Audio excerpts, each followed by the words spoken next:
All right, yo, what is up? Welcome back to another live stream here on Free Will Photos. Today we are going to be building presets. Now, I am going to be honest. I'm not sure how this is going to work out, but I want to show you what it's like to go through the process of building a preset for your own photos and just the thought process behind what is it that you're looking for in the final result, and then how does that work alongside other images. So you're going to see me struggle today, and that's okay.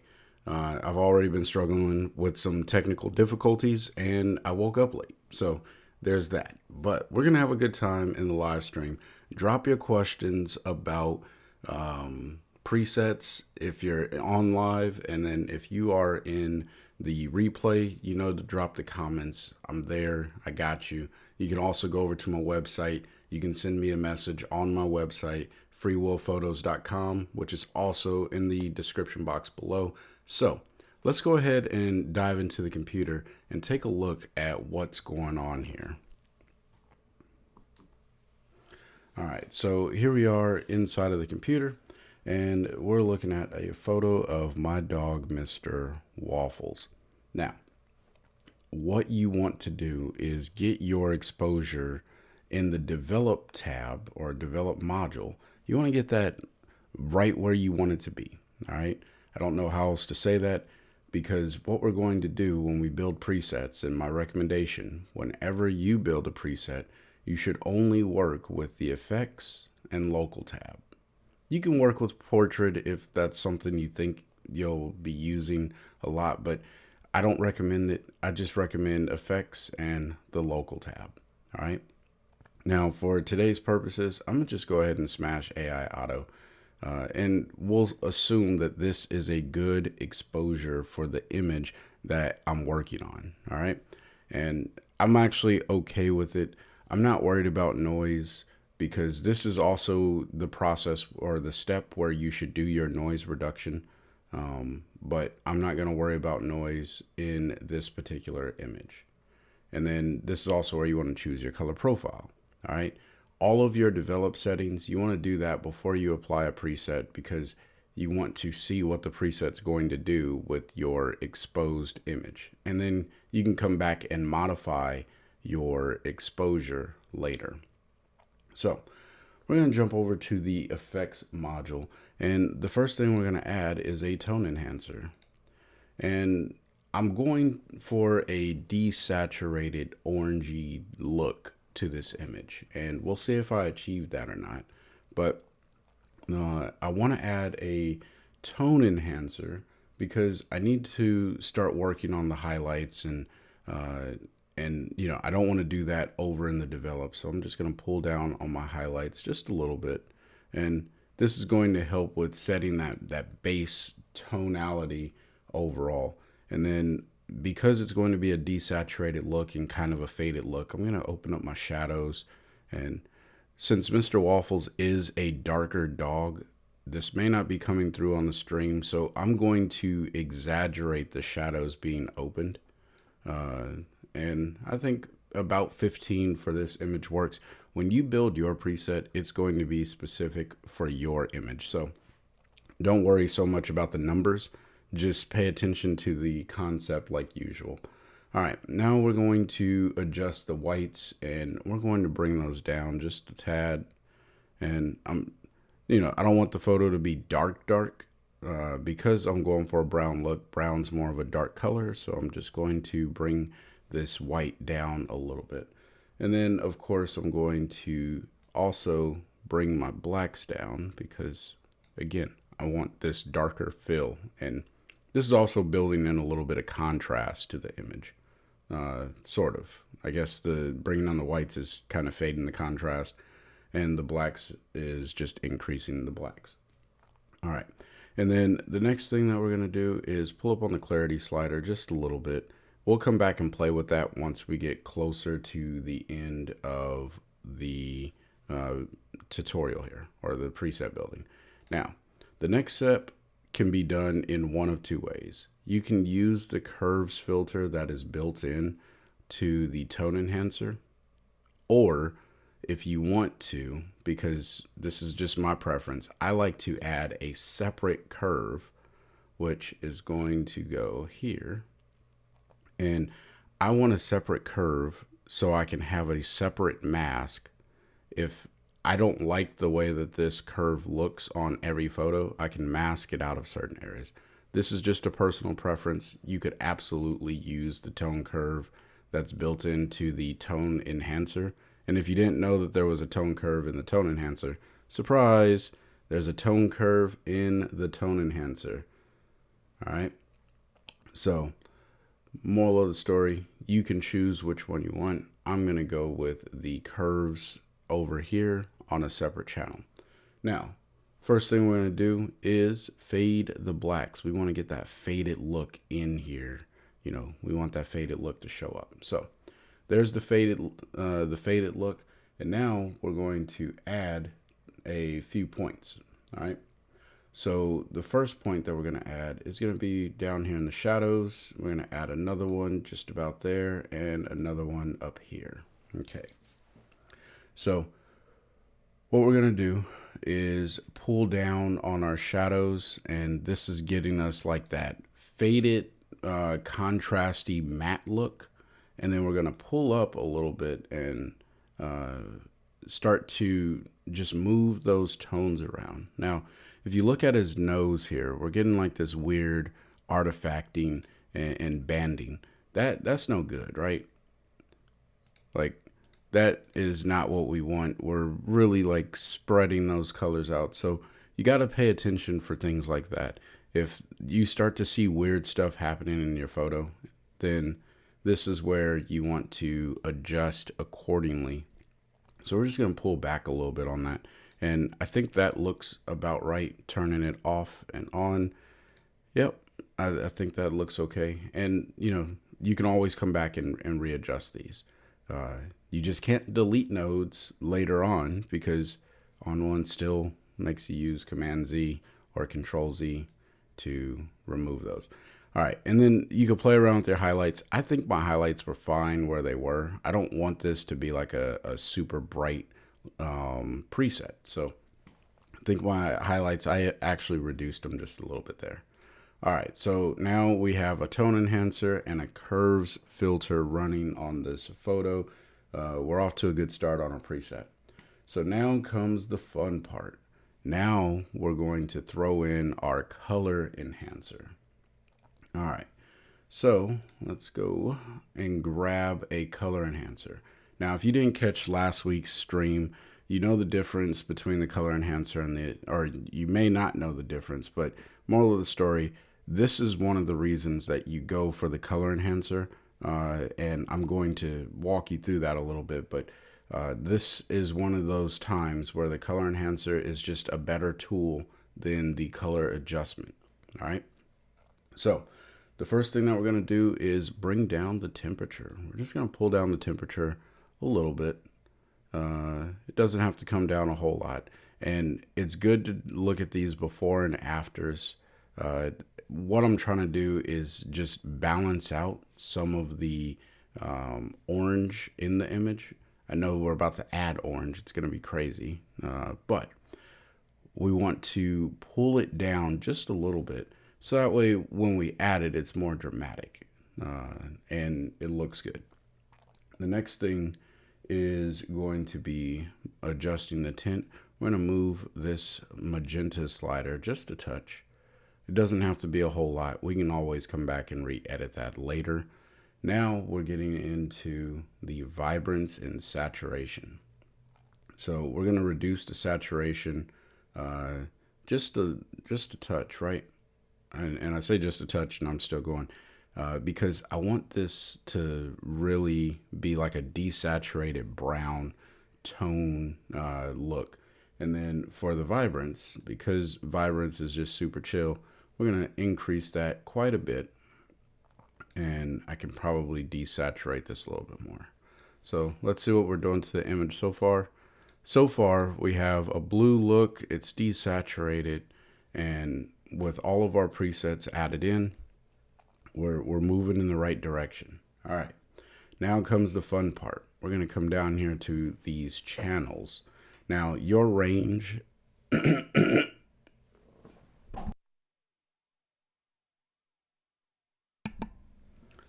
sorry about that. Now, your range is going to be different for all of your photos. So my recommendation, just leave the range right there in the middle, and then you can fade that left or right based off of your image. So the thing that we're going to do is we are going to pull the hue over to the magenta side or the purple side in the red channel. All right, we're going to pull that over just a bit, and probably till we get about there. All right, and then we're going to reduce the saturation quite a bit because we don't need all of that in there. And then we are going to take the brightness and we're going to reduce that as well, because this is going to give us our darker look. That's all we're going to do on the red channel. All right, these numbers are arbitrary. The concept is just setting up the way that these colors are going to respond to one another here in a second. So now we're going to move over to the orange channel, and we're going to move the hue over towards the yellow. I'm going to push this pretty good. All right, give me a second.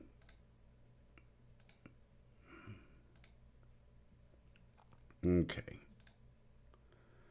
and then we're going to reduce the saturation quite a bit. Yep, we'll do that.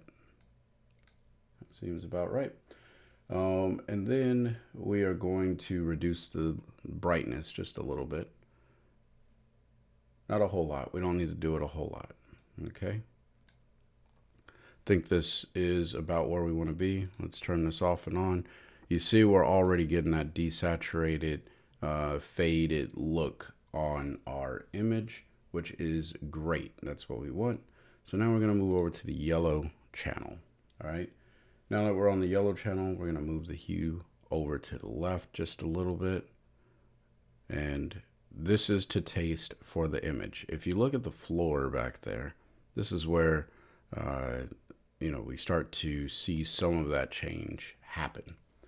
All right. And now we're going to reduce the saturation just a little bit as well. We'll pull that down.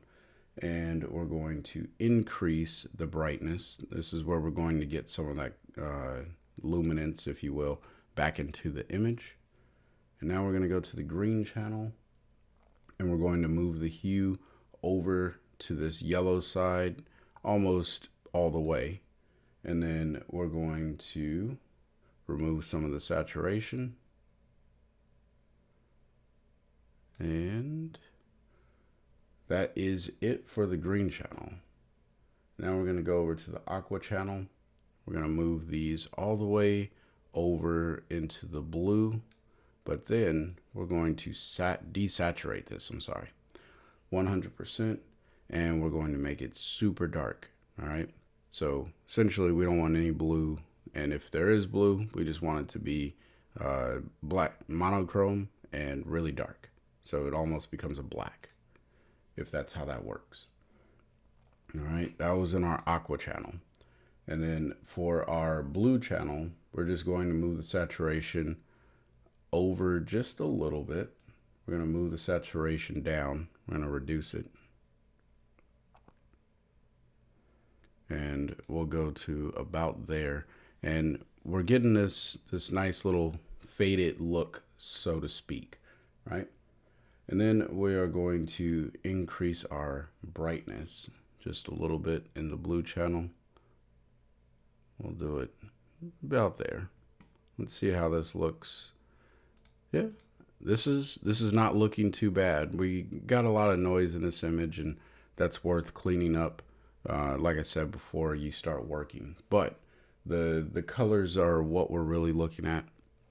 And noise itself is not too big of an issue, but it is what it is. All right, so once you have your color enhancer, your curves, and your tone enhancer, you are almost there. Now we're going to add a split tone.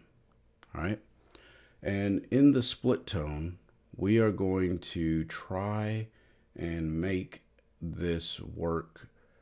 So in our highlights, we're going to go to about 93. All right. And 93 is okay. We'll just pull that down a little bit. And then in our shadows, we're going to go to about 165.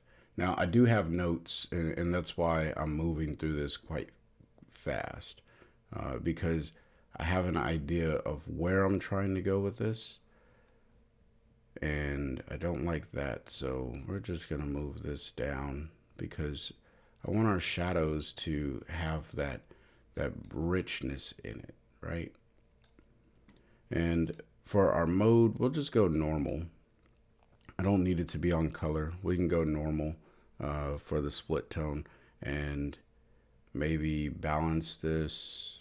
I think we can bring the saturation down. We don't need it to be so aggressive. We'll bring the balance maybe over to the shadow side more than anything else. And yeah, I think that will work for now. We'll have to adjust this probably for some other images and test it out on other images, but I think that'll work. Okay, now we're done with the effects module, and now we need to go over to the local module. And in the local module, what we're going to look at is first getting rid of the exposure, resetting the exposure. We don't want to get rid of it. I guess that kind of got rid of the exposure adjustment. Now we're going to invert this mask because I want this to show everywhere. And this one here is going to be, what do my notes say? Dehaze. So we're going to dehaze, and we're going to come over to the haze slider, and we're just going to pull this over to the left, see what happens, pull it to the right.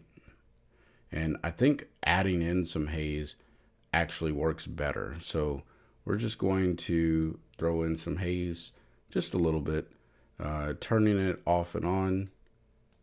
It just adds a little bit of kick to the faded image look. Now we're going to add adjustment again. And this time we are going to add a vignette.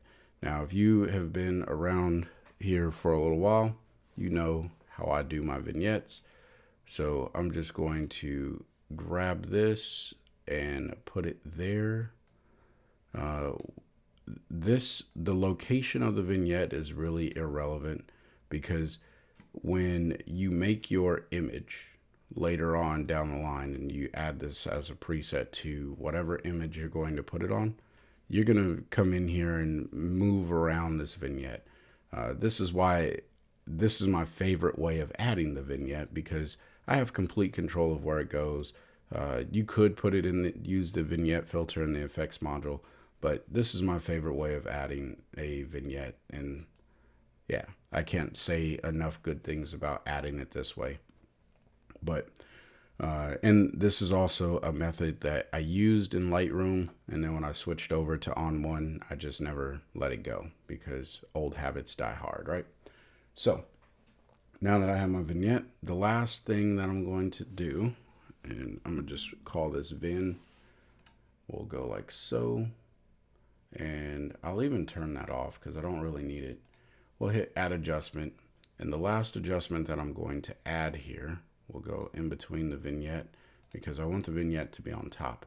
But this adjustment, again, I'll invert, is going to be a structure adjustment. Now, got to reset that because it defaults to exposure. And I want to add some structure because this is something, you know, all photos, especially raw photos, they need some structure. And you can add this, you know, to your heart's content. And I'll just rename this structure. Okay. So now I have my, Joe and Tony, what's up? Yeah, you're right. This does give you way more control over the image, or I'm sorry, over the vignette. That's why I do it this way.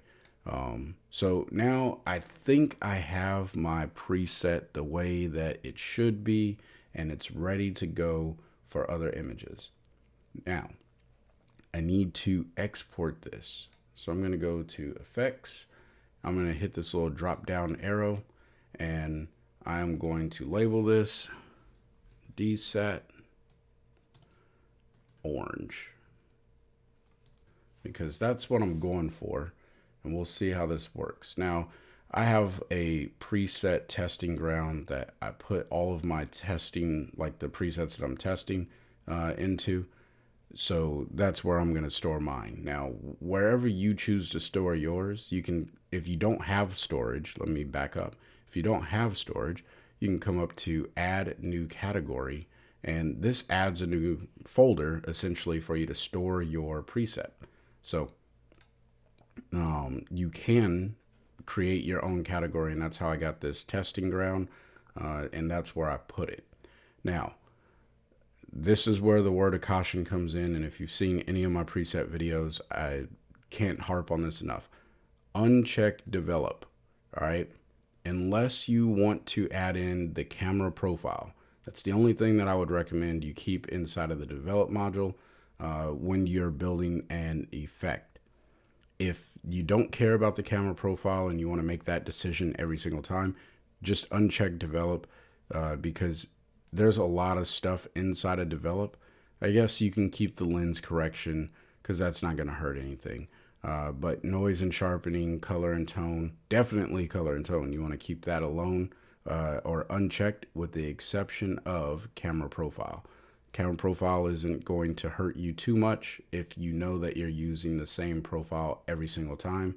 And also if you have created your own ICC color profile and you know what that's going to do to your images. That's the only reason to leave that portion checked.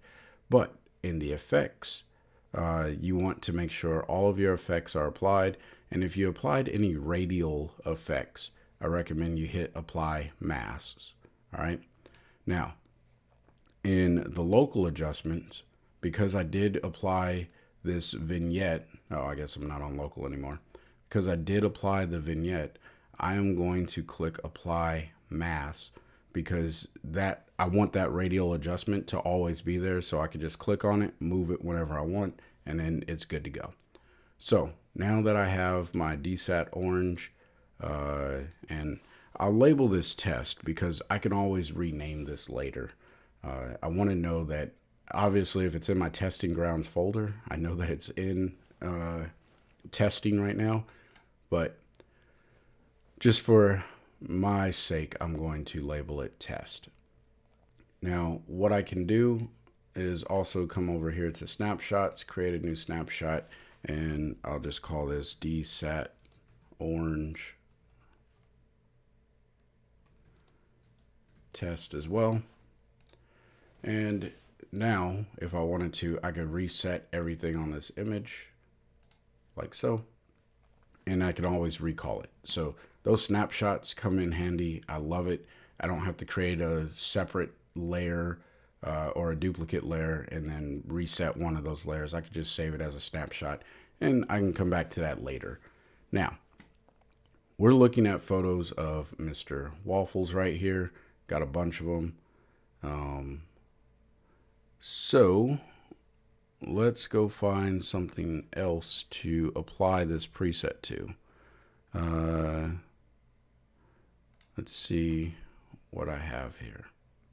And it's not going to work on every single image, but we'll try it on this one. So we'll click in here, click edit, and I'm going to open up my left pane, come down to my testing grounds folder, and DSAT orange, here it is. So let's click it, add it to here, and see what it does. There's some oranges in there, and so far it's working pretty good. I think for this image, and this is the beauty of presets, right? You can come in here and readjust without hindering much of your work. So I can come in here and I'm like, you know what? This just isn't working for me color wise.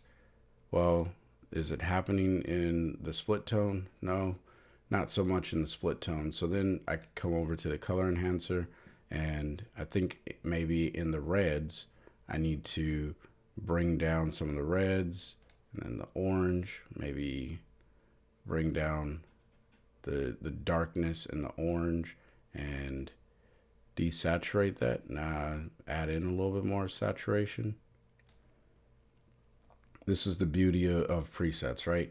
And then remember I told you that your range slider is going to be different for every photo. Maybe I don't want the range to be that aggressive, so I can pull the range back on the orange, or I can pull it up and it's going to pull in more orange or more tones that are similar to orange.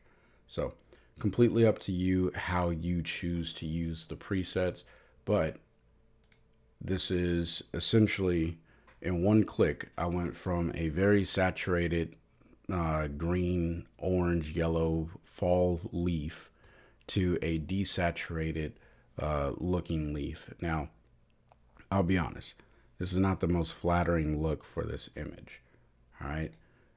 But it is definitely a simple one-click option. So let's try it on these. Okay, let's let that load, and then we'll go back to the testing grounds and we'll click desaturated orange.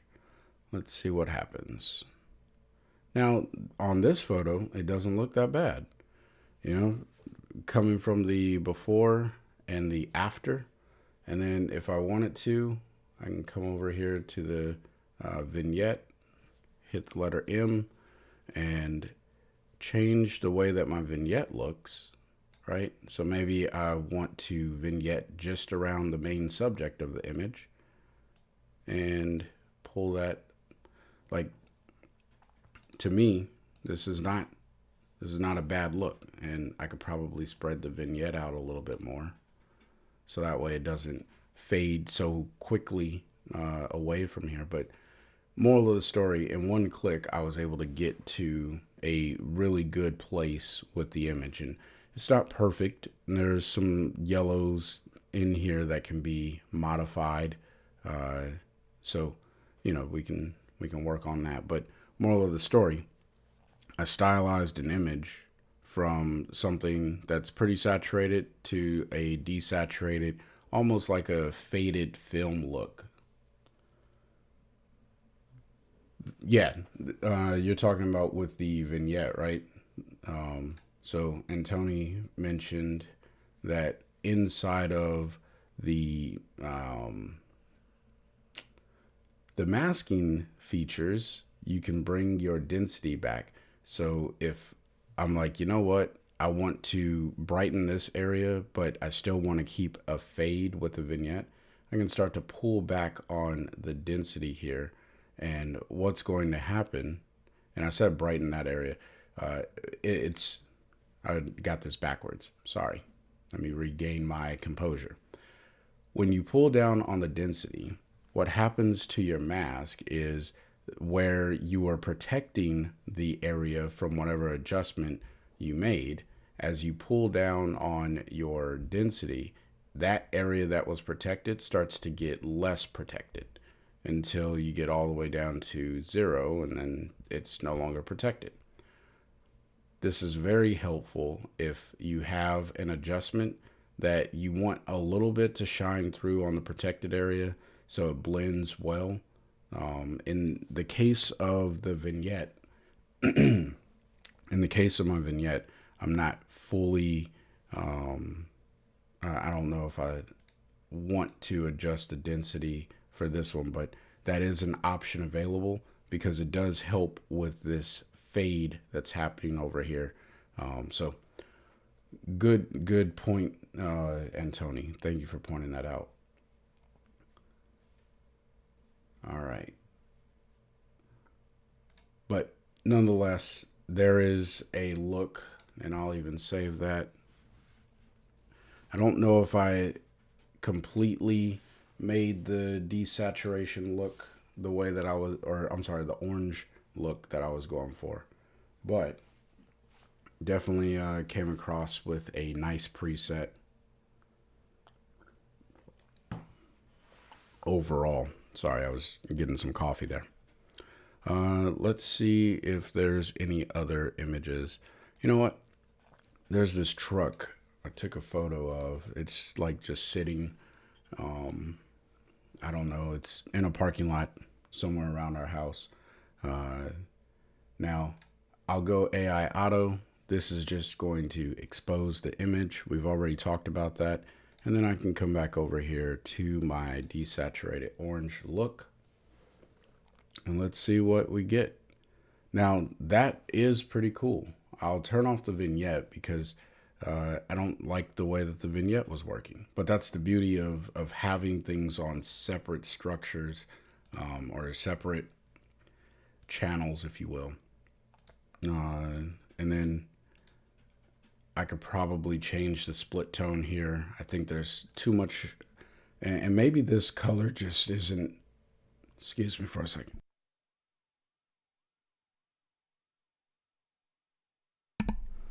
All right, so maybe this color just is not in the highlights, maybe that's not a good look, but in the shadows over here, that's where I'm really seeing this this orange.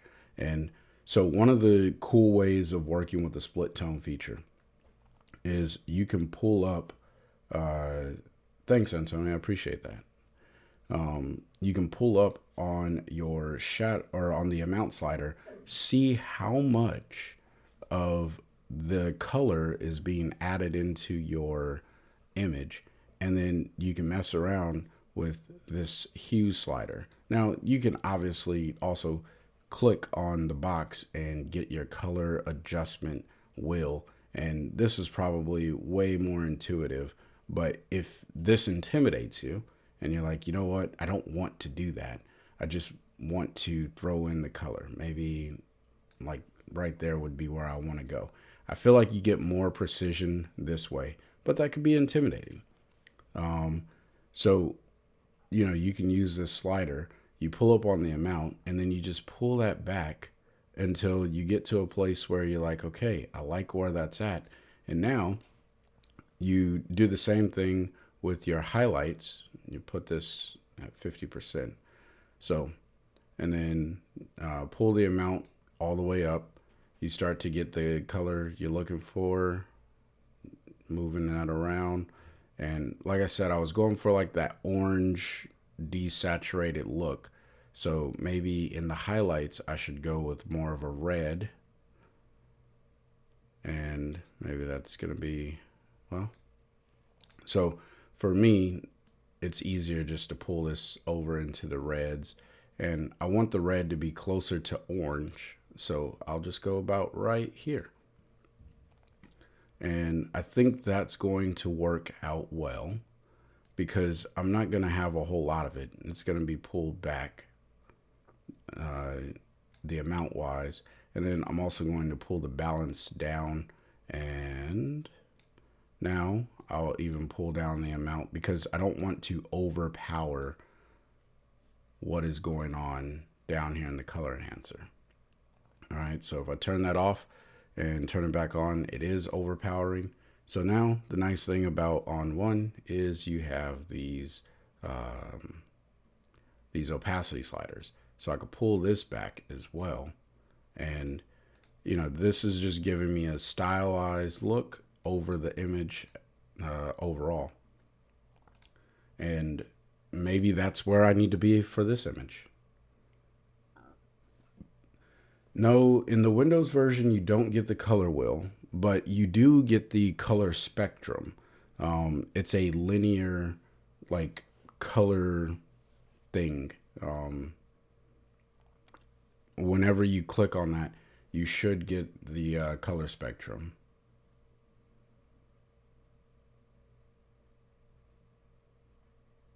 Which part don't you like? The fact that they don't give you the color wheel? Because you do get the color spectrum. which is essentially the color wheel. Okay, yeah.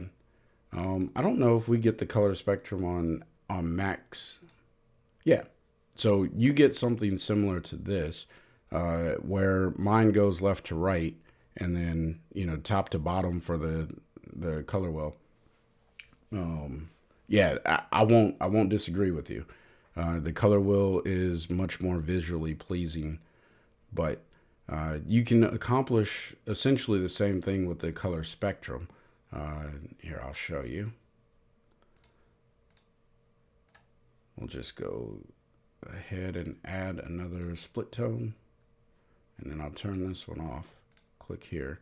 So with the color spectrum, if you want red, you just, you can click and drag to red. Now, what I will give you is, and excuse me for 1 second.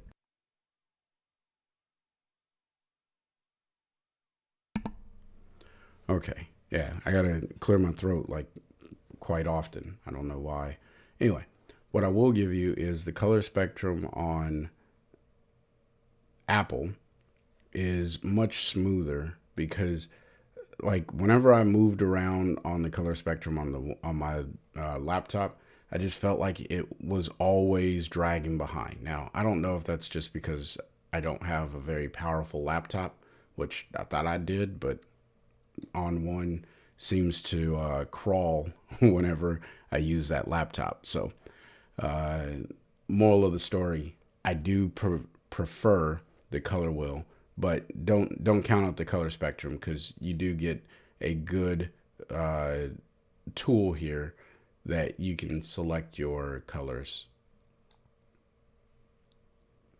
Yeah, you're right.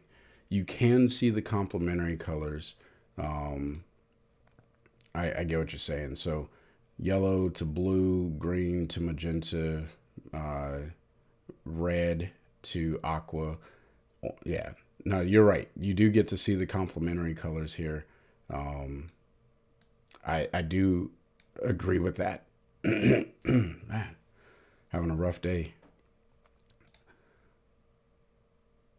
Yeah. You know,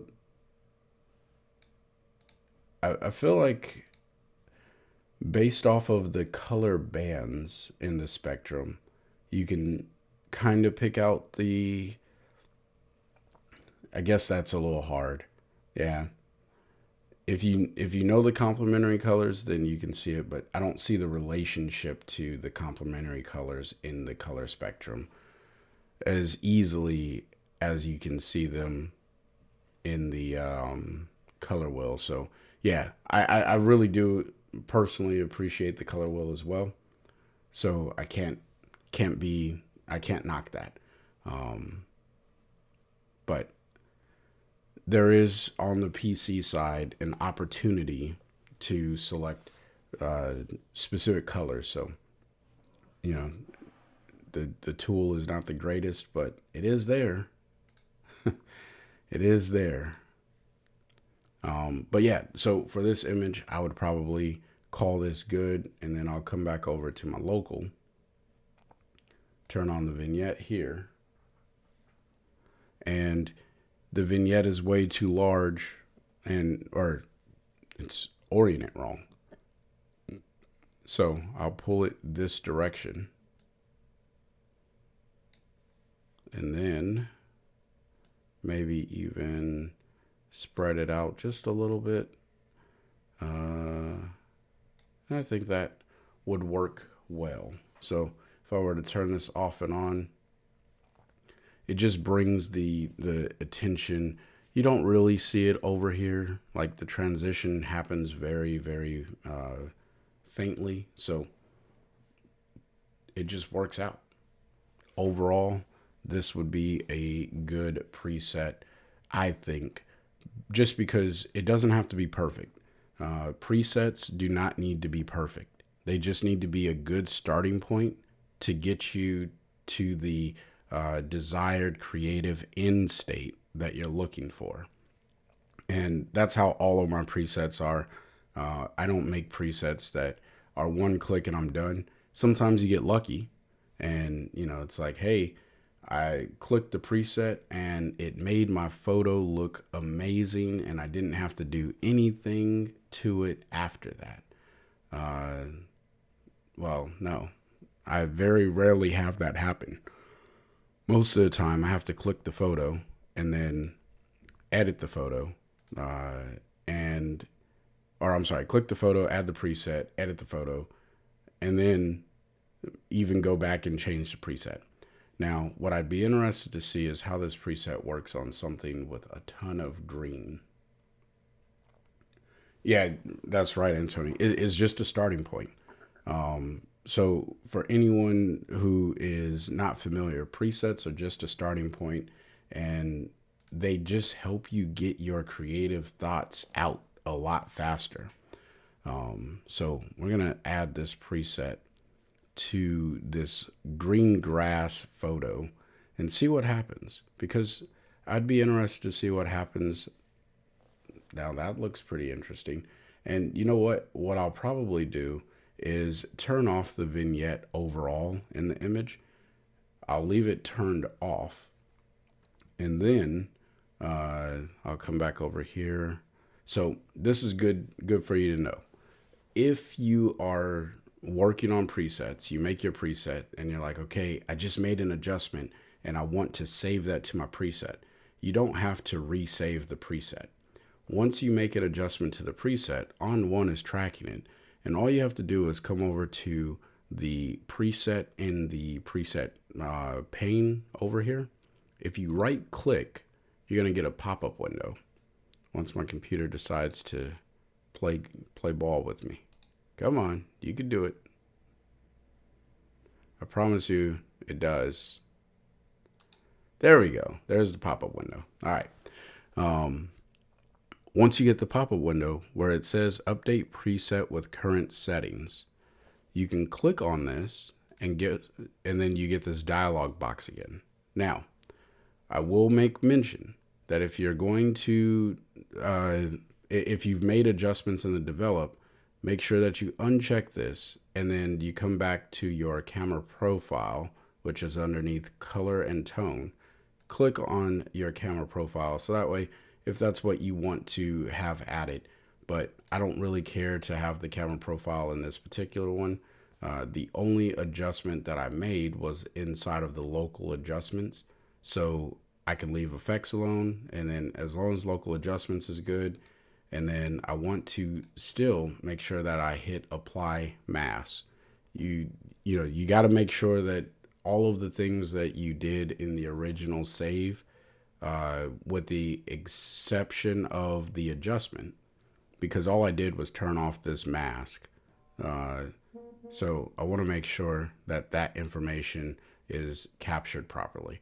Now I can just hit update, and whenever and you can see in the preview over there that my vignette went away.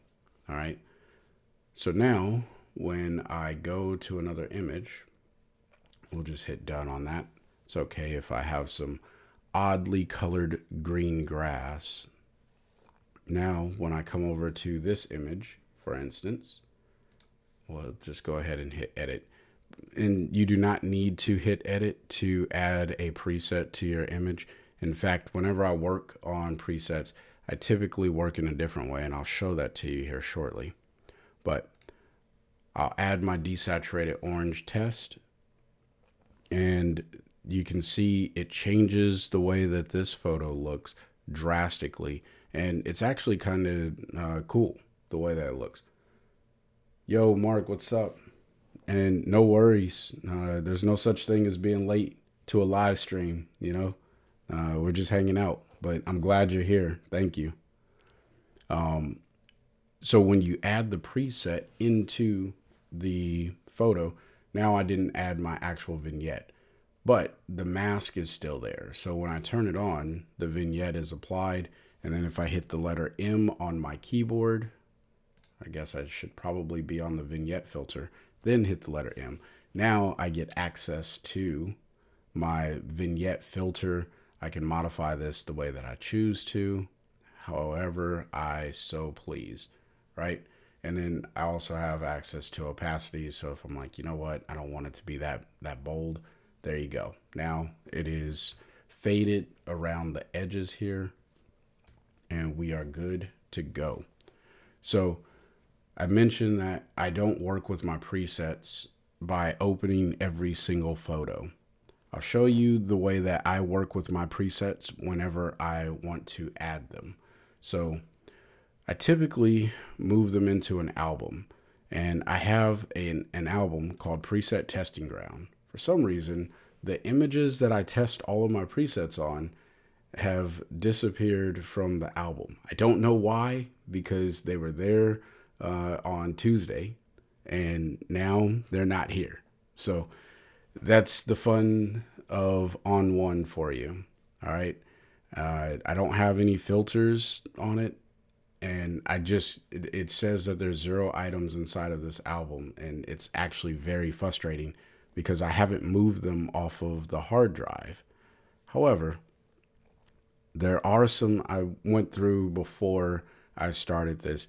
And these are just some stock photos that I downloaded, probably from Unsplash. Yeah. So, yes, ON1 challenges, right? Yeah, Mark, you know what I'm talking about.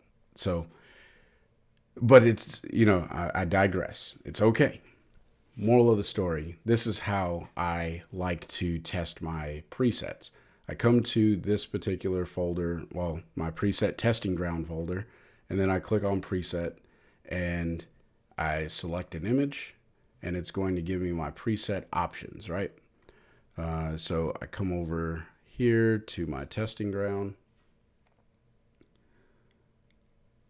and once it opens up, the way that I like to do this is I will have multiple presets that I want to try out on this particular set of images. So up here at the top, I can click on this and I just clicked it before I told you what it was. This multi-square thing, I don't know what it's actually called. I'll have to look in the manual, but nonetheless, just click it, all right? When you click it, it opens up all of the presets that were in the last pane that you were looking at. So this is where I can look at the images and see how this is applying, how my presets are applying to a particular image. And then I have a notepad and I just write down like, okay, DSAT orange, yes, I like that. Or I'd go the opposite way, like, okay, I don't like ER6 basic adjustment. And then it lets me know that I need to go back and take a look at it to see if I can make any edits to it. Now, in this particular case, the DSAT orange, I like the way that it looks on this image. So once I'm done with that, then I'll click on the next image, and it's a repeat of the same process. This photo should have changed. There we go. ON1 just taking its time. And I really like the way that this DSAT orange looks on this image here. So, and the way that I work with my presets is once I make, now, like I said, my testing ground folder, I want to say there's like 200 images in there, and they're all different formats: JPEG, TIFF, RAW, PNG, some overexposed, some underexposed. I got a ton of images in there, and there's no rhyme or reason to it. What I like to do is just flip through all of my images and see how the presets look on those particular images, right? Once I get through, I'll say about 20 images, I'll look at the data, and I choose the images at random, by the way. I only have 4 images, so I can't really show you where these images are or how I really do this. But once I go through about 20 images, I look at it and say, okay, how many of the images did I like this preset on? And if I'm more than 80% on the images that I enjoyed the preset on, then I mark this preset as good. It's a good starting point because I'm okay with editing 20% of my photo, right? That is some very loose and rough, arbitrary math, but that is the math that I'm using to deem if a preset is good or not. Your philosophy on if a preset is ready to be saved permanently is up to you, but that's how I develop my presets. And then I say, okay, yes, 20% of the photos, or I'm sorry, after 20 photos, 80% of them were good, and I enjoyed where I was starting. And that's a very subjective place. I'm not going to lie. It's a very subjective place. But that gives you an idea of how you can potentially make your presets. And, you know, I'd love to hear comments on that. Oh, well, and Tony says it's a good system. Thank you. And Mark does too. Thanks. Yeah. Hey, if it makes sense, then I like it. I like to be in agreement with as many people as possible. I really like the way that this preset looks on this image here. And, you know, the challenge with these presets is your initial exposure is what the preset is working off of. So if your initial exposure is not good, then the preset won't look good. And I do take that into consideration because I also have in my preset testing ground, I have a ton of cell phone images. Like I got a bunch of images and I want them to be as random and sporadic as possible because all of these images were taken probably by someone who at least understands how to use a DSLR, and they are taken quite well, and these were already edited. I don't like testing my presets so much on those because those images are already good. I want to test them on something that has not been polished before I started to put the preset on it. So that's the moral of the story. But unfortunately, I have to go back and re-grab all of my photos. And, you know, so this is a challenge that I have with ON1, right? Sometimes things just don't work the way that they're supposed to work. Oh, look. Well, maybe, let me see. Let me go back to testing ground. Maybe, oh, some of the photos are coming back. It's weird that there's only 3. Well, nonetheless, what I am learning when it comes to albums in ON1, because sometimes they work perfectly fine, or most of the time they work fine. It's like today they just don't want to work. And maybe here, I'll just leave it sitting there for a second and see if it's just on a delay to get the photos. But what I was going to say is what you may consider doing for your own photography workflow is taking some of these images and putting them into a subfolder instead of an album. And the only reason why I use an album is because I'm constantly throwing photos into my testing ground. And instead of making a duplicate of a raw image, I like to just put them into an album so it references the stored location of the image. Now, that's a file management thing, but I am learning that the best way is probably just to throw them into a folder. So I always have my images ready for my testing ground because I am working on a lot of presets, as you can see. Inside of my testing ground, where'd that folder go?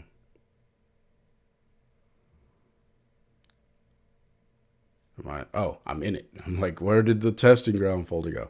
I have a lot of preset packs and things that I'm working on inside of ON1 Photo Raw. So I'm constantly trying to figure out where these things are, and so that's why I like the to use an album, but may have to use a folder. Mark says, oddly enough, albums have not given me a problem except for nested syncs. Folders are better. Yeah, yeah. So the only reason that I have been using the albums is, again, for that referencing and not making a duplicate copy of an image. But I think I may have to just get over that and make that duplicate copy of the image and move it into a folder, because this is not the first time that my albums have completely disappeared. And usually this is an issue when you are migrating from one version of ON1 to another. So if you're going from 2021 to 2022, you have to recreate your albums in some cases. I did not have that issue originally when I migrated from 2021 to 2022. My albums did transition with me. But for whatever reason, today, and I've restarted ON1 a few times, and that's just where we're at with it.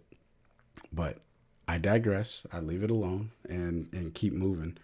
And, you know, for everyone's situational awareness, Mark has been, he migrated to ON1 earlier this week and has been troubleshooting the migration tool between Lightroom and ON1 Photo Raw. And he has some really cool and extensive notes on that. Let's get that guy out of here. Has some cool and extensive notes on that. And hopefully, you know, we'll be able to bring that to you guys, because he's a very intelligent man. And I'm grateful that he was willing to share his insight to that.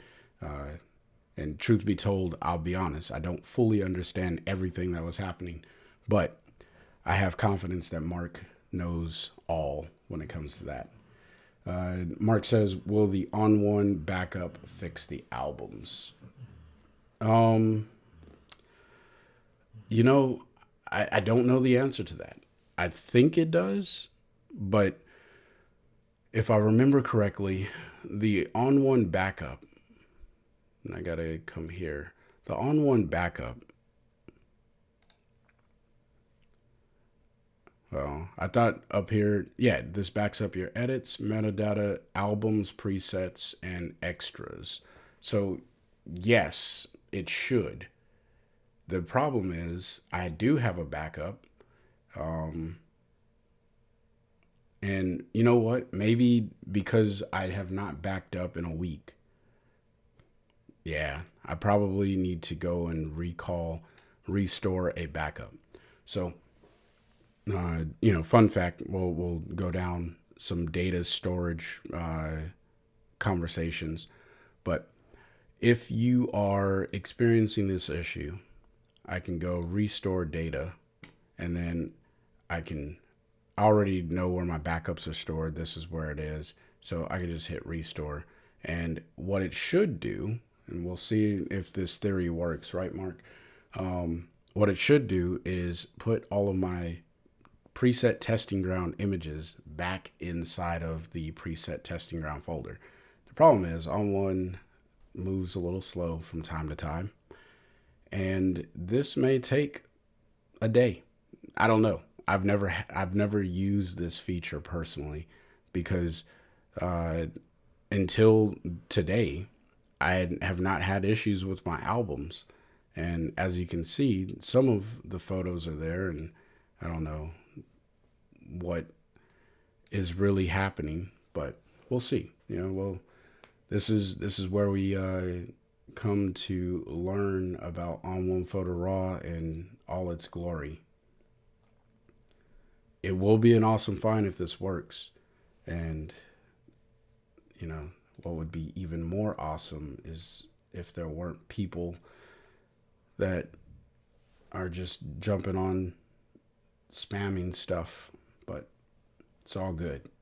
It's all good. We're going to keep it moving. We'll take a look here and see what happens. In the meantime, I'm going to get a coffee. Hopefully the coffee break doesn't have to be too long.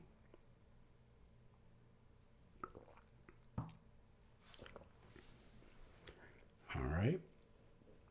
So here, while that goes through, I'll just go ahead and transition the camera over here. That way, you're not looking at paint dry. That's what I feel like when I'm looking at On1 do something and the bar is just spinning, or I guess the bar is just transitioning.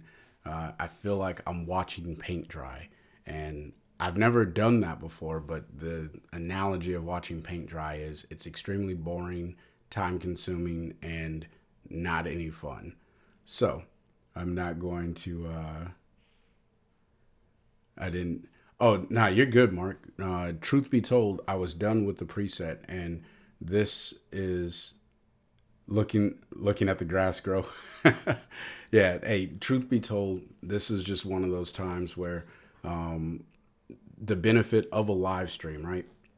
The concept behind the live stream and the reason why I do them is when we can have this, kind of off rail conversation. And if it's worth value to even just the viewers that are live at the live stream, then that works for me.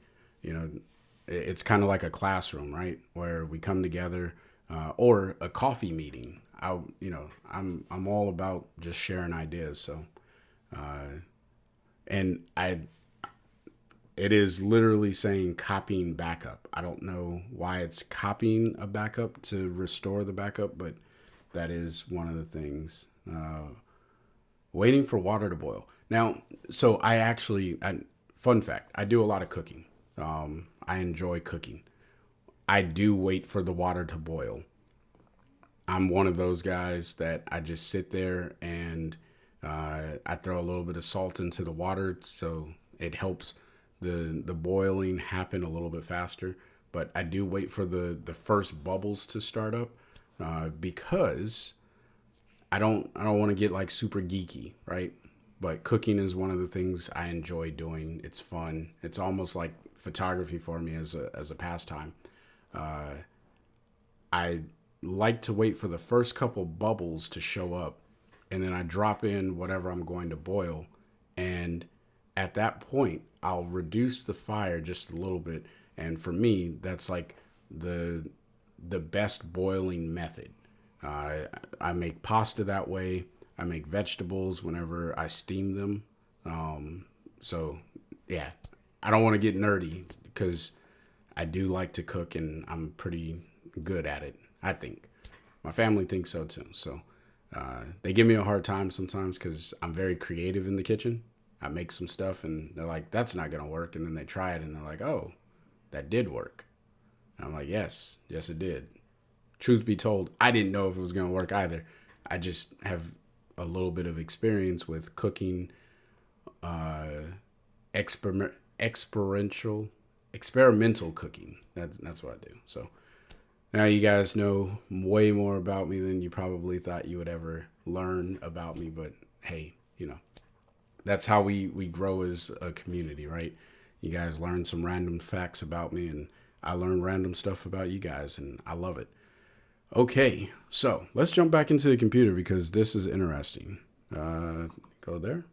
All right. So it says missing folders, and then it gives me a ton of volumes. What is that? Affinity photo projects. That's a project that I was working. I'm not really concerned about any of those. I know that they're missing because, let's see. Okay, so this is my scratch drive, my SSD. Yeah, I don't know if that's going to fix the problem. And then Affinity Photo, I have some stuff there, and then Google Drive. It's just saying that I don't even know why it was looking for those folders. And now it gives you the option to locate them. But none of those folders, like all of these Affinity Photo ones, I don't know why it was looking for those, because I exported to those locations the JPEGs that I was working inside of Affinity Photo. So that's weird that that it wants to do that, and that it doesn't let you. I guess you have to click an X on all of these to make it done. This is not a very efficient way. If I can add, yeah, I'm definitely gonna have to write on one about this one, and hopefully I get someone smart, because you should just be able to have a select all, and because if I don't really care to back up those folders, because those folders don't really matter to me personally, for the things that I want to back up. Yeah. Hashtag ON1. Yeah. This is definitely not fun. And there's no way of like advancing. I can't click done. I can't, there's no X up here to like just close out the dialog box. Yeah. This is painful. And I mean, I don't have that many subfolders that it couldn't find, I guess. And so even after I closed out, oh, I missed one. Come here, you. Stop running from me. All right. So once you click all of the X's, now I can hit done. And that's actually funny. Restore successful. Please restart. I don't know. I just had to click a bunch of X's. I don't know how successful that was, but you know, I don't want to be the dude who's like complaining about ON1, because ON1 is still one of my favorite softwares. But yeah, and now I thought it said that I needed to restart, and when I hit done or OK, I thought it was just going to restart it for me, but guess not. So I'll open it back up and let's see if it fixed the album issue that I was having, because man, that was that was an adventure. Not only did I have to watch paint dry, but it successfully restored nothing. Oh man, that's fun. Oh, well, okay. I will accept that. So Mark, yes, it does restore. And I guess I only had 150 photos in here. I thought I had like 200, but, and so, yes, you can see I have a random, selection of photos, mostly family photos and, some other photos from my time in the military. And these were all taken on many, many different things. All right. From cell phones to, from cell phones to DSLRs.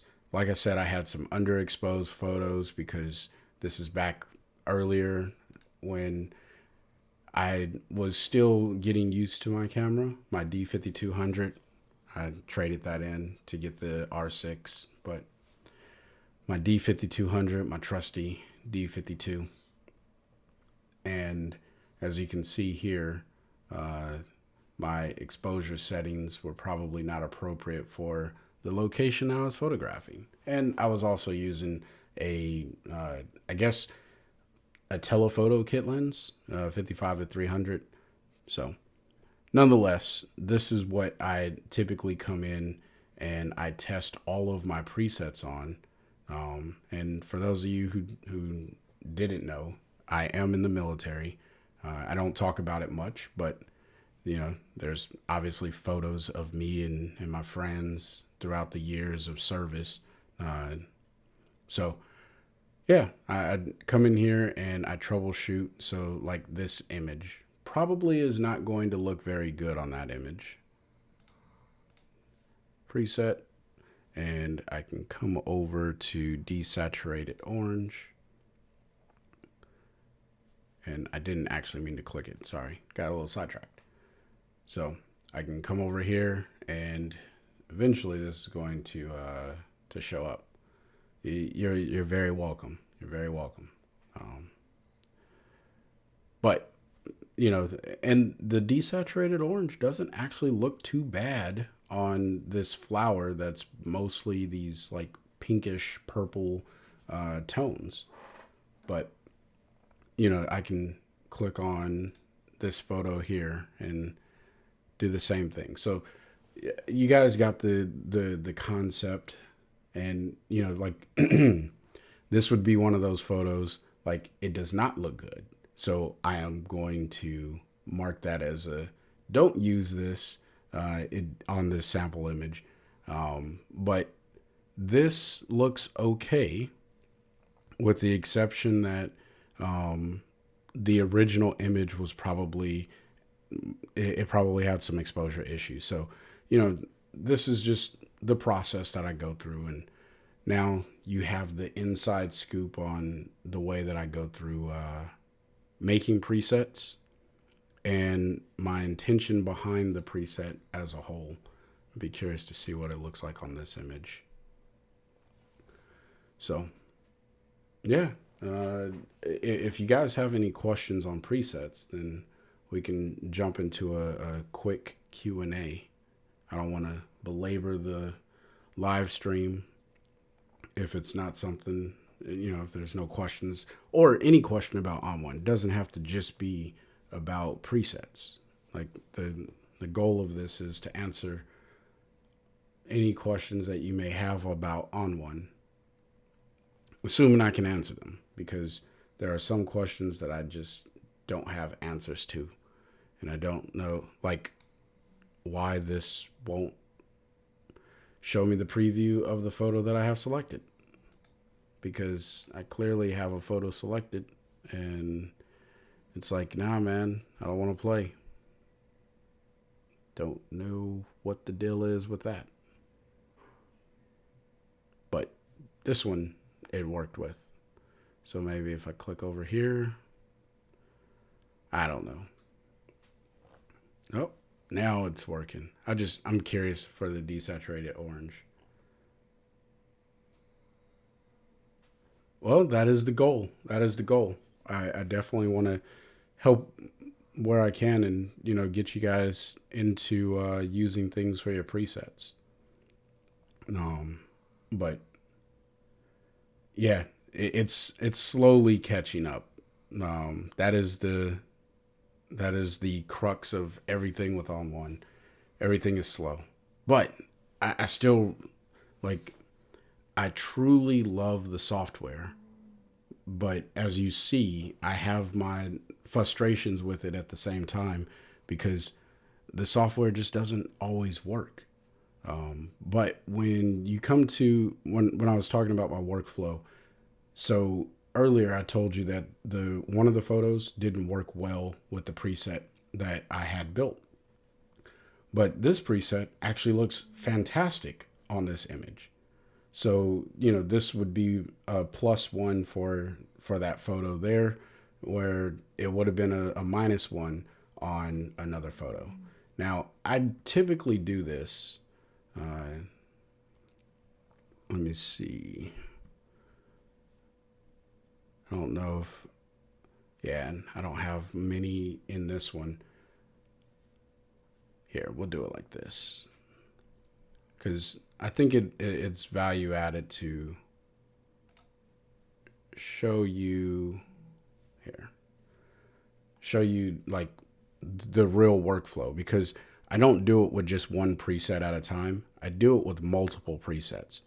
And when I say I do it, I compare my presets with multiple images and multiple presets in one view. So one of the areas, so I have my portrait pack, and it works better if I'm on a portrait. So here, and I always start with the snapshots. All right. I start with the snapshots because I truly believe that many of the people that I work with, they're just taking snapshots of their family, their friends, whatever they're doing. You have that issue too. Yeah, On1. I think everyone has issues with On1. Even the people who work at On1 have issues with On1, which is why there's so many patches that come out for it, which is great because they're showing that they understand that their software is not perfect, and they never pitch it as it's perfect. Although in some of their live streams, they have like no issues with getting certain things done, and it's like it doesn't work like that for me.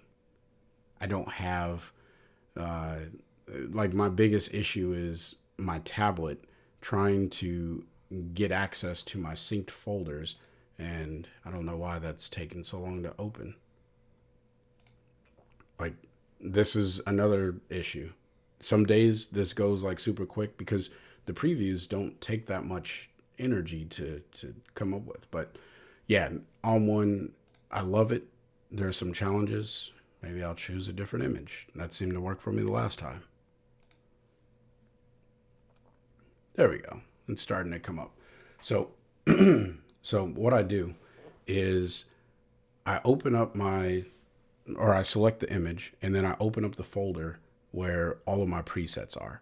And I literally just go down the line, like, okay, portrait 1, yeah, that one's fine, that one's fine, that one's not so good.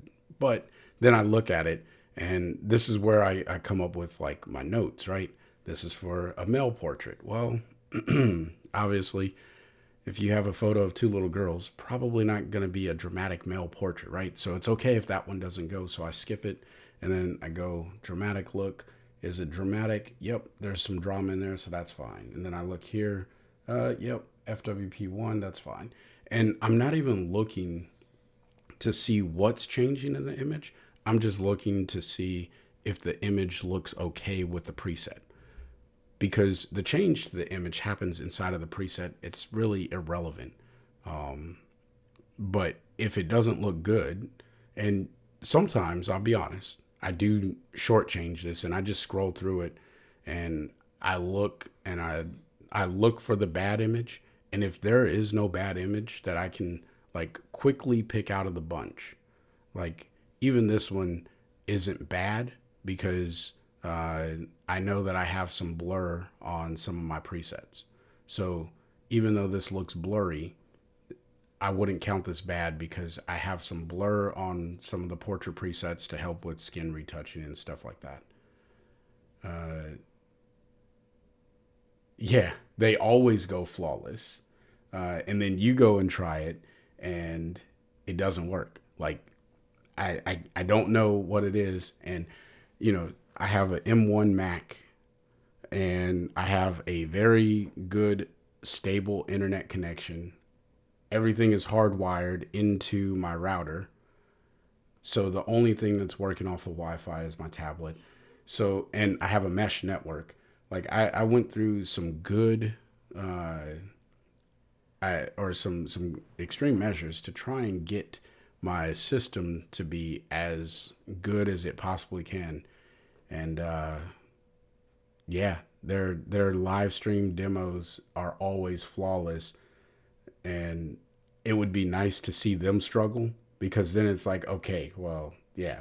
But what I also think, they're on a closed network, and the programs are also running in an administrative mode that is not available to us. Now, I'm not a programmer, but I do know that there's the like the safety mode where programs can run, because whenever they show us like the previews of new features that haven't been released to us, it's like, oh, well, yeah, right. And well, so they don't always have video editing, because they do have live streams similar to how I'm live right now. The difference is they have the capability they own the software, right? They control the software. So they have complete flexibility to tell the software what to do, when to do it, and how to do it. And they probably troubleshot it before they got on screen, and fixed all the problems so they can sell it as there's no issue. Now, I have no problem with that, right?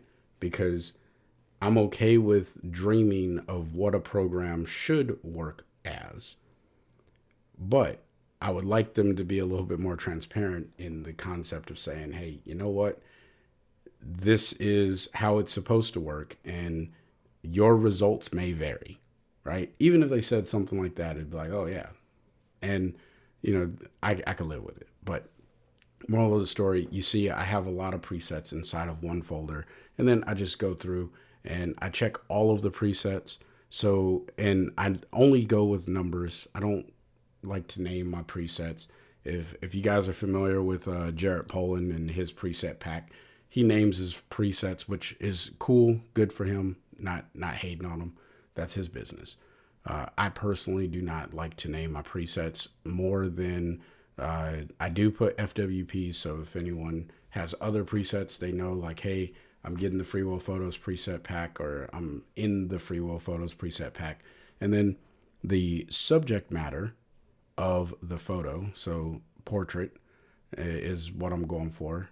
And then whatever number it is in line. I did try to keep the black and white presets for this particular pack. I tried to keep it up here in line, so that way you can see all the black and white images, and then you go into your colors, but that didn't work out for some reason. I guess I just forgot to change from 14 to probably whatever number I was going to use up here, or just put BW in front of it. So, but hey, you win some, you lose some. Moral of the story, that is how I build my presets and how I go through and I cull the presets.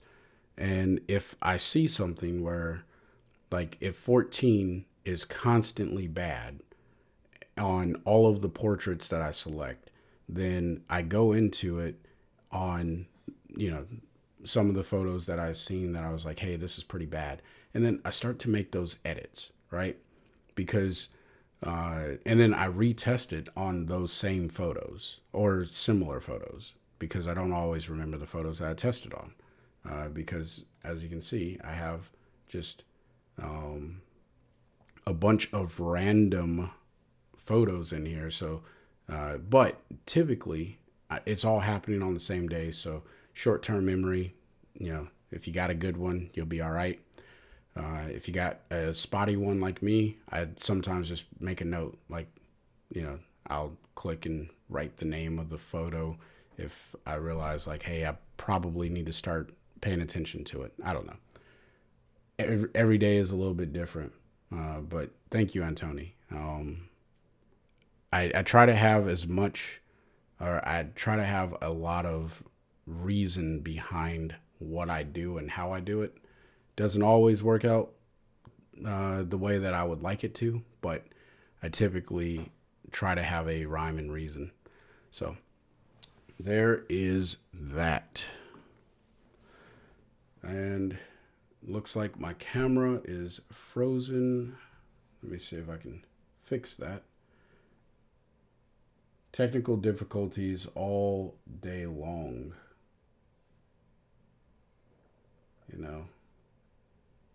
Maybe I'll just go with this one. Yeah. So, sorry, got to go with the webcam. My EOS R6. The overheating thing is absolutely a thing. And there's Mr. Waffles chilling out down there. He's sleeping. He was actually pretty quiet today. That's not normal for him, but he's resting. He's getting older, but moral of the story, my EOS R, the overheating thing, that is an issue whenever you are running it for video purposes like I am. So yes, that is still a thing, and hopefully that gets fixed in later releases, because I don't think I'm leaving the Canon ecosystem. Not that that matters to you guys. So if you guys have questions or comments or anything you want to talk about, we got another, looks like 20 minutes. So, I'm open to answering any questions you may have, or just talking about On1 Photo Raw in any capacity, or photo editing in general. I'm cool with that. And, while I wait for some of the comments to come in, I was on a few subreddits, if you're on Reddit, and there was a gentleman who posted, a photo of a girl at a quinceanera. I'm not going to show the image here on the stream because I didn't ask the individual for permission to actually share that image. But what I want to bring up is On1, like last week, we were talking about when you would go for the color adjustment versus the color enhancer. And this photo, the white balance, the girl was in a white dress and the background was extremely bright, but it had a different color because he was using auto white balance. So the white balance of the entire image was shifted to like this orange tint. Now, that was because of the lights in the background that were fluorescent lights. And the color temperature is what the camera was picking up on for those, because that was the brightest thing in the room. So it exposed for the brightest thing in the room, which was those particular lights, which then made her dress that was all white look very ivory orangish. So imagine that in your head for a moment. This is where the color enhancer comes in, because you can adjust your white balance independently and mask it in or mask out something. So what I did was I used the eyedropper tool for the color balance on the color enhancer. I used the eyedropper tool and I adjusted just the dress using the perfect brush. I went around the edges, made a very good selection and mask of the dress, and I manipulated the colors in the dress, and I copied that mask to a black and white filter. So I was able to take out the saturation, and then I used a local adjustment to reintroduce the color, the underlying color tone that I wanted to add into the image.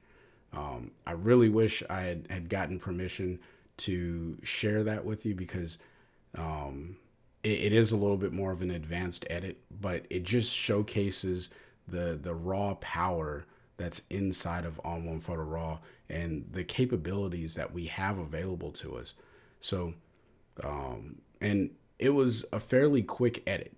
Now, I think about my time in Photoshop, and I won't even mention Affinity Photo because I don't know if I would have gotten the same result using Affinity. But in Photoshop, that particular edit that took me maybe 20-30 minutes to do would have taken me about 45 minutes to an hour, just because the selection tools, and Photoshop has improved their selection tools since I have moved over to On1.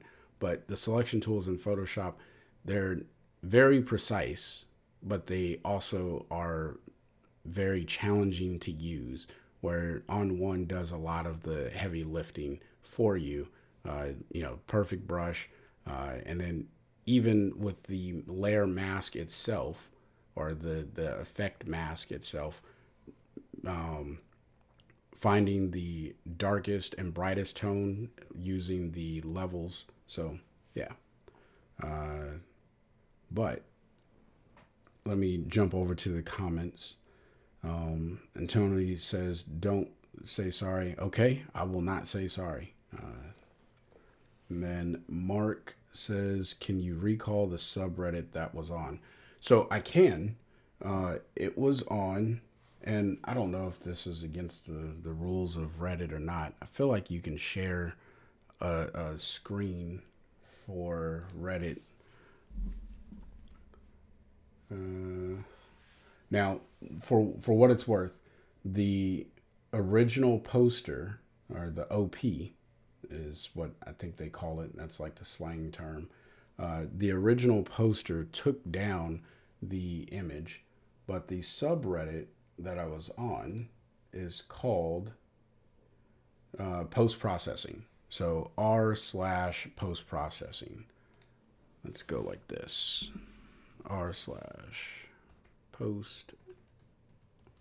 processing.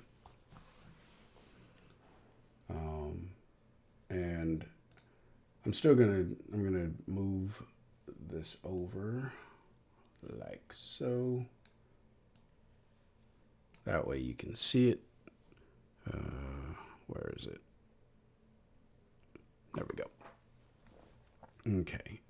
So hopefully, let me minimize ON1. And hopefully you guys can see this. But this is a subreddit that I like to go through and I help out people with, just concepts of post-processing because I really enjoy post-processing, right? And this subreddit right here has a ton of people asking questions, and then they're also sharing their insights. So this is where I found that particular image, and yeah. But moral of the story, the gentleman that posted it, he took it down, and I'm not sure why, but he took it down, and so I didn't get to respond to him with my finished edit. And I would love to be able to show you guys the finished edit, but because I can't find the original poster to ask him if he's okay with it, I'm not going to do it. But that is a prime example of when you want to use the color enhancer. Now, I will add, he gave me the ARW file, which is a Sony file for their RAW format, if you're not familiar. And I sent him back a DNG. So he still had RAW capability with the baked in presets. But yeah, it was a very enlightening moment where normally I would spend time, really trying to figure out how to make that mask inside of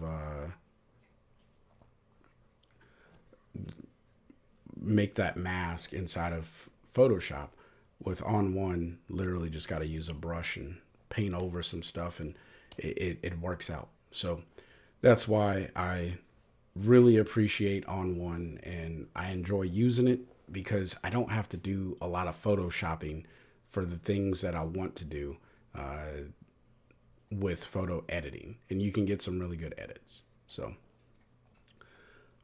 but yeah, if you guys don't have any questions or comments, and I really appreciate your guys' support and hanging out, because that is the goal of this live stream is, just coming together like a classroom setting.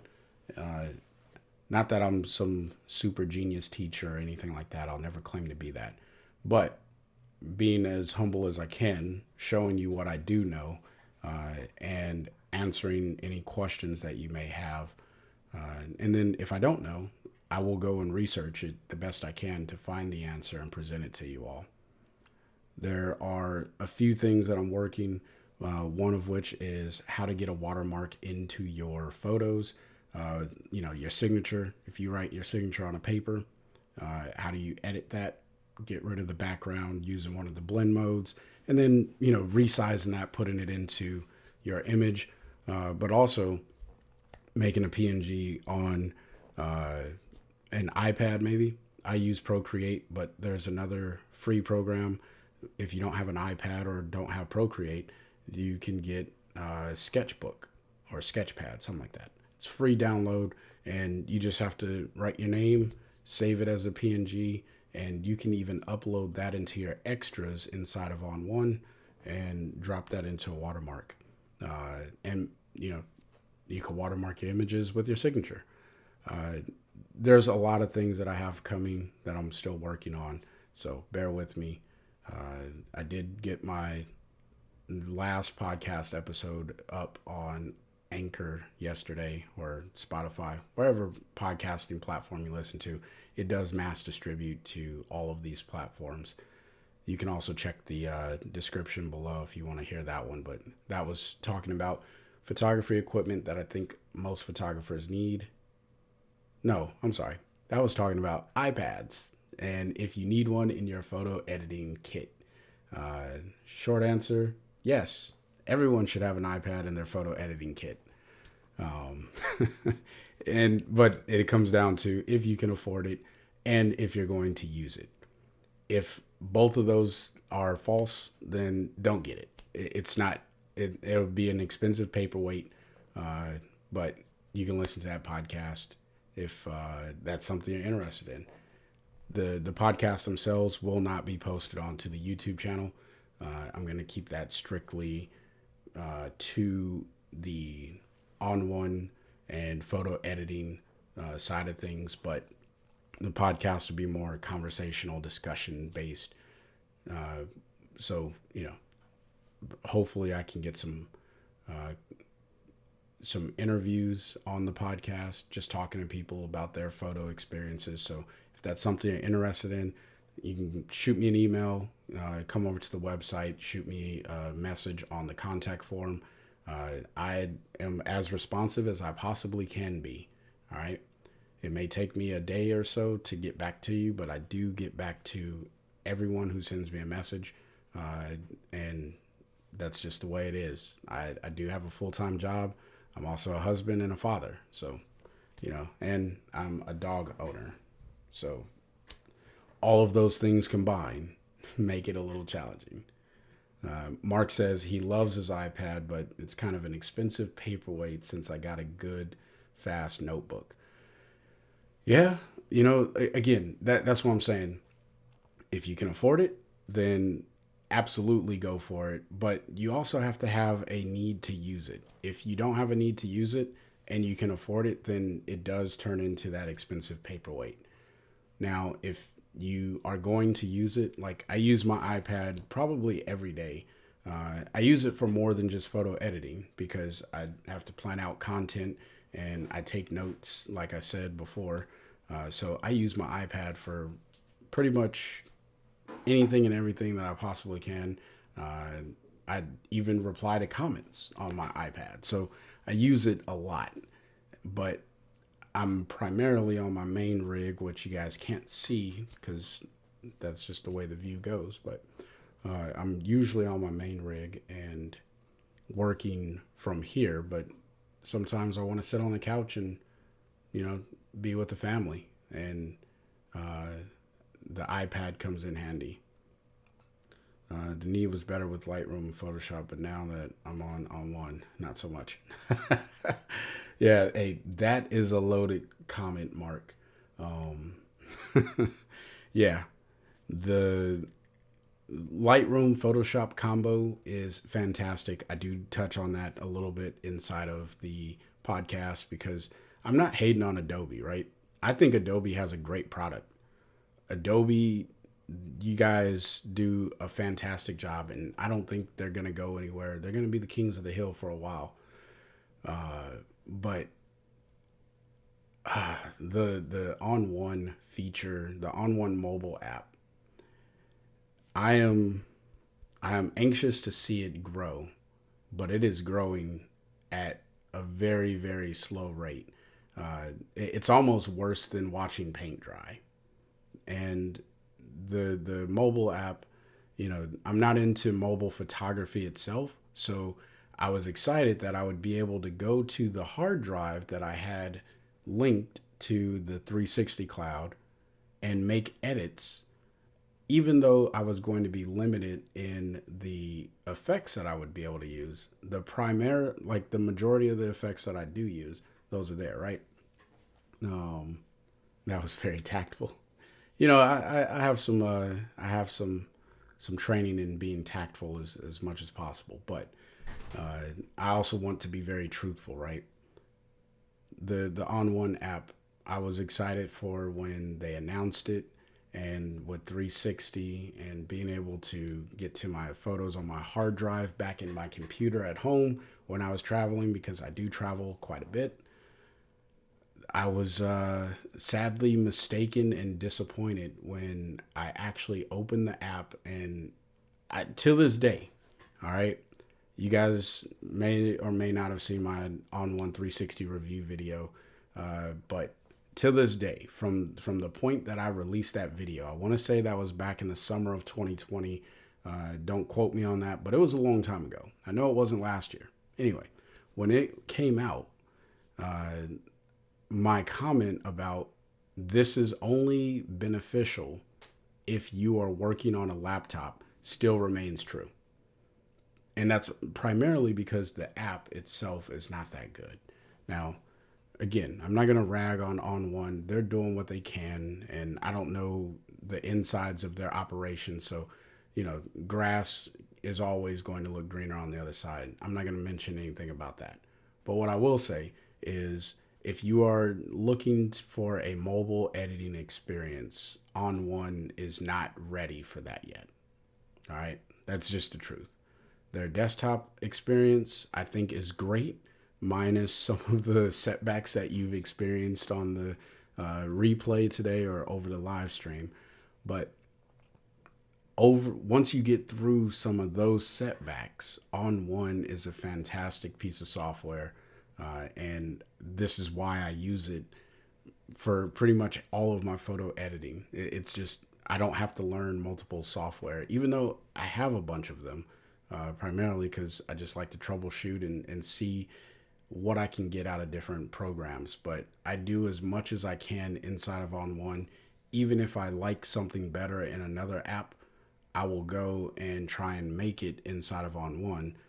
Case in point, some of the effects that you can do inside of Photoshop, I look at it and say, okay, well, I can probably do that inside of ON1, and I try it out, and sometimes it works and sometimes it doesn't. But I still try it and see what I can do.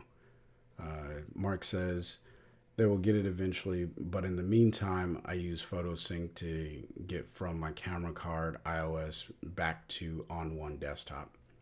Yeah, PhotoSync, the PhotoSync process itself is not too bad, right?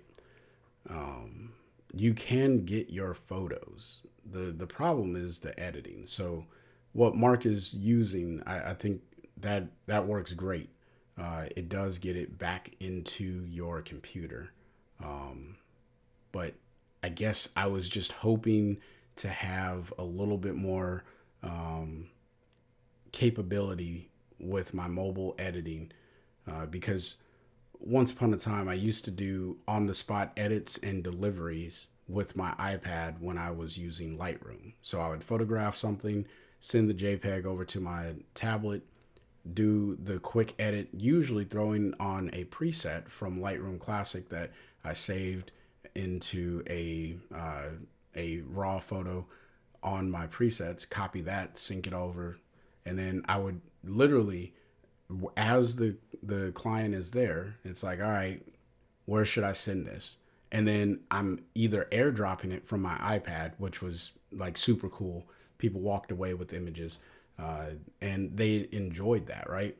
They got their photos. Literally, it was almost like a Polaroid, but a better quality version of a Polaroid, right? Where I took the photo and then I delivered it instantly. Now, it's kind of hard to do that. The transferring piece to the iPad can still happen. I just can't use ON1 for it. I can use Snapseed, but to me, Snapseed's a little clunky, so I don't mess around with it as much. Actually, I don't mess around with it at all. So, yeah, it would just be nice to have that capability again, so I could walk around with my phone and do the exact same thing, because most of the presets that I was putting on, they were literally a one click and then maybe make a few adjustments. And then I was able to export that and send it off. So I would love to be able to get back to that workflow. as I start to redesign what my client business is going to look like for photography, but not entirely sure how that's going to go. So I feel like I have been rambling for a little while. So I will give one last call for any comments or questions. Alan, what is up? Uh, so Alan, he says, wondered how you are getting on with ON1 and TourBox Neo. Okay, that's a good question. Um, so let me. That is a really good question. I'll answer the TourBox question first. Let's see here. Go back to the screen. So this is my TourBox. This is the user interface. And I guess I cannot drag this to make it larger. So I'm sorry that maybe I can make it full screen. Well, even full screen doesn't work. All right. Hopefully this helps answer your question. So there are a lot of really cool things that you can do with the TourBox.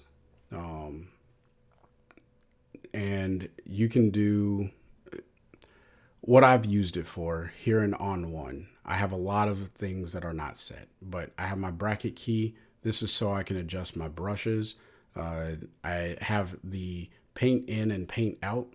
Because the knob is also a button, if you press down on the center, you can do a keystroke. I have that set up to Shift X for paint in and paint out.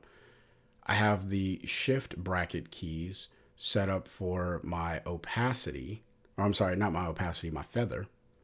And then I have the dial set to opacity. So these are the three knobs. You know, you got the main knob here, and then a scroll wheel, and then a dial.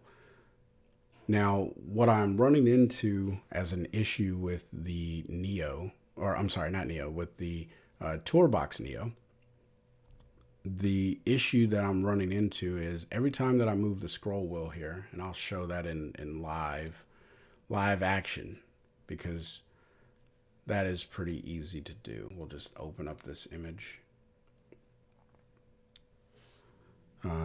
Ultimately, I am enjoying, I'll give the shorter answer. But ultimately, I am enjoying the experience of working with this particular device. And I use it on all of my edits, and it's working out quite well. Now, I can't quite zoom in to this area up here at the top, but whenever I move the dial for my opacity, I'm moving the dial right now, and you can see paint in keeps jumping from paint in to paint out. Now, I don't know why it's doing that. I have looked through all of the settings, but if I use the dial to change the opacity, paint in and paint out, it just jumps between the two.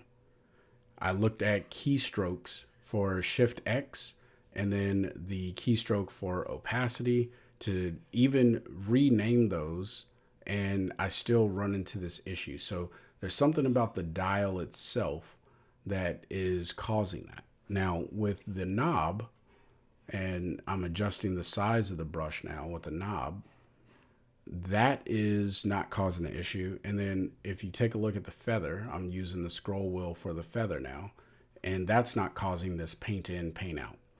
Now, whenever I push the button, like I'm doing right now, it goes paint in, paint out. So moral of the story, the troubleshooting or the use of this particular device is actually pretty good. I'm not having nearly as many issues as I would have thought I was going to have. And it's extremely helpful. It's working or building my workflow. And then I have a few of the buttons set here, like before and after. I want to see what I'm doing to my image. So this is obviously extremely helpful. And then I have undo set to this big button because I'm always making undos, especially if I'm working in the curves module. Good job ON1. And then I have the B tool to get me to my brush for editing. And then I have the M tool because I'm always adding in those radial filters. That's essentially what I have set. Now the directional pad I have set to the cropping, or I'm sorry, the tour button, which is just over here to the left of the knob. I have that set to get me to the cropping tool. And really, I just thought, okay, what are some of the things that I click on a lot that if I didn't have to click on it and I could just push a button to get there, what would that be? And that's the crop tool because I do crop. And then moving between my modules over here. So I have the local adjustments set to the up because I use local adjustments a lot. And then left and right are set to the develop and effects module. I don't use the portrait and the sky as often. That's just a personal preference. And that's the beauty of this device. You can set it however you want, right? And then, of course, the zoom tool. And that's just so when I that's like my get me out of jail free card. If I don't know what else to push, I just push the down button, especially if I'm on the move tool. And then the last two buttons that I have set here are the invert for my mask because I'm always working with a layer mask. I like to invert my layer mask if I need to, right? And then I have W, why don't I remember what W key does? The AI quick masking. I don't know why I couldn't remember that. I use AI quick masking quite a bit, but this is the other reason why I have the down arrow set up because say I accidentally click there, instead of having to come all the way over here to click the zoom button to get out of it, I just hit the down arrow and it brings me out of it. And then if I'm in retouching and I'm like, okay, instead of coming up here to click done to get out of that, I can just hit the down arrow and it brings me back to the zoom tool.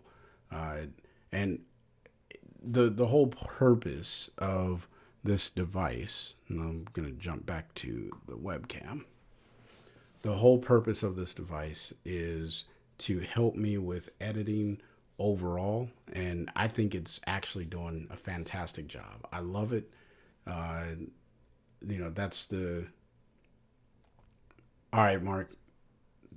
Thank you for hanging out, and I did see your comment about the Neo update from yesterday. I have to check that out. I have not checked it out yet, so I will take a look at that. But have a good week, and I'll catch up with you. So hopefully that answered the question, Alan. I'm sorry that, I kind of nerded out for a second there, but hopefully that answered the question about, how the TourBox Neo is working out. And if not, just let me know. Oh, you ordered one. Nice. Hey, I don't think you're going to regret it. I think you're going to really, really enjoy using it.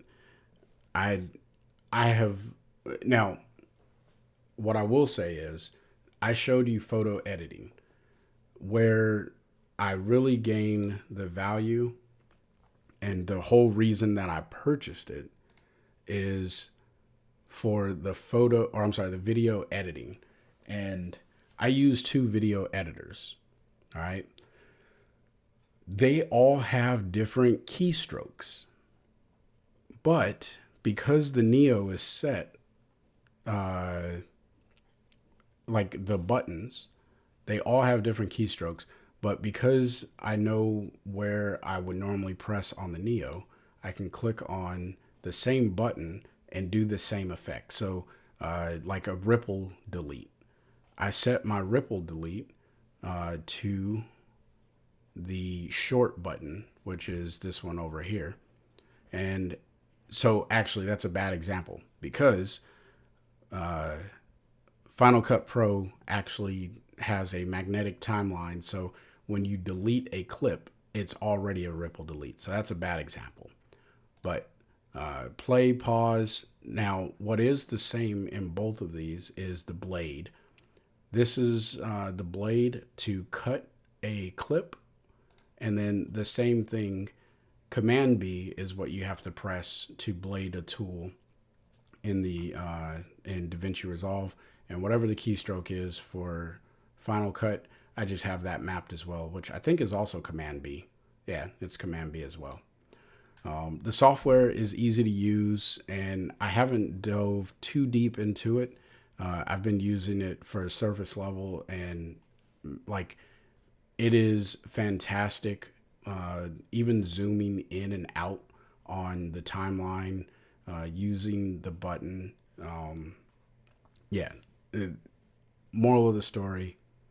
And I just realized I was talking as if you could see my screen and you couldn't. But just trust that you will not be disappointed. I don't think so, at least. I think you will be very satisfied with what the device will provide for your workflow. For photo editing, it has been fantastic. Just being able to move my left hand to click on stuff that I use consistently, and not be too concerned about keyboard shortcuts and memorizing those. I don't have to memorize them, right? I just have to click a button and I know what I'm doing. So hopefully that was helpful. But yeah, all right.